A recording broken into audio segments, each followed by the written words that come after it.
Bonjour à tous, très heureux de vous retrouver pour votre super top 5 du jour. On est sur les podiums d'Anguin ce mercredi 2 juillet. Au programme le prix Florence Le Cellier, une épreuve pour trotteurs de 7 à 11 ans qui va se jouer sur les 2875 mètres. Mais avant de vous délivrer mon pronostic, n'oubliez pas qu'actuellement pour toute ouverture de compte sur GDBet, vous pouvez bénéficier de 200 € de bonus hippique et 50 € de free bet sport.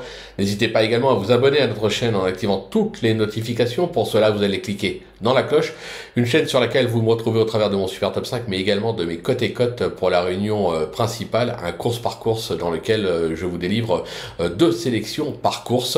Quant à Flo Gautreau, pour le retrouver, direction les réseaux sociaux.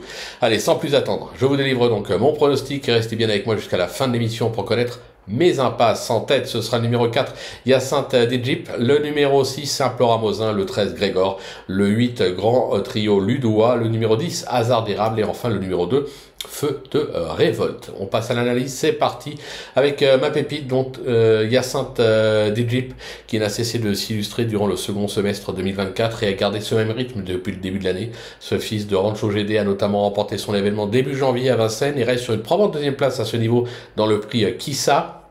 Il a déjà triomphé sur le parcours du jour, de nouveau pieds nus et associé à Eric Raffin.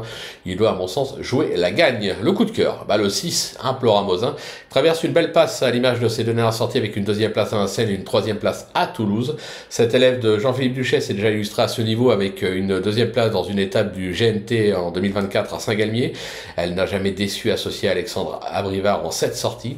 Vous l'aurez compris, les ambitions sont là. Le bruit d'écurie, le 13, Grégor, qui est une véritable rente pour les parieurs comme l'attestent les 5 succès et 2 accessites enregistrés au cours de ces 10 dernières sorties. Se protéger d'Alexis Philippe Grimaud vient notamment de s'imposer sur le parcours du jour, plaqué les 4 et confié à Mathieu Mottier. Il s'annonce redoutable. Pour le repérer, le 8, Grand Trio Ludois, qui est de tous les combats ces derniers mois. Ce pensionnaire de Simon Laloum n'est plus sorti des 4 premiers depuis novembre dernier avec à la clé 3 succès, 5 deuxième place et une troisième place pour 10 tentatives. Il s'est déjà illustré à ce niveau. Sa place est encore sur le podium. Pour le coup de poker, ce sera le 10, Hasard d'érable, qui n'a pas été ridicule lors de ses 2 dernières sorties à Angers et Graigne. Ce pensionnaire de Clément Thomas excelle sur ce parcours sur lequel il compte un succès et une deuxième place à ce niveau dans le prix du Pont des Arts en octobre 2024. Ne le négligez pas. Ma petite trouvaille, enfin le 2, Feu de révolte, qui m'a bien plu lors de sa récente tentative à Vincennes. Ce protégé de Romain Jajolet s'est déjà imposé à ce niveau et sur ce même parcours par le passé. Sa forme est sûre, associée ce mercredi à Gabi Gélormini. Je trouve qu'il mérite un large crédit. Du côté des impasses, ce sera le numéro 5, Forever Giel, qui a toujours échoué sur cette piste et risque de manquer encore de rythme.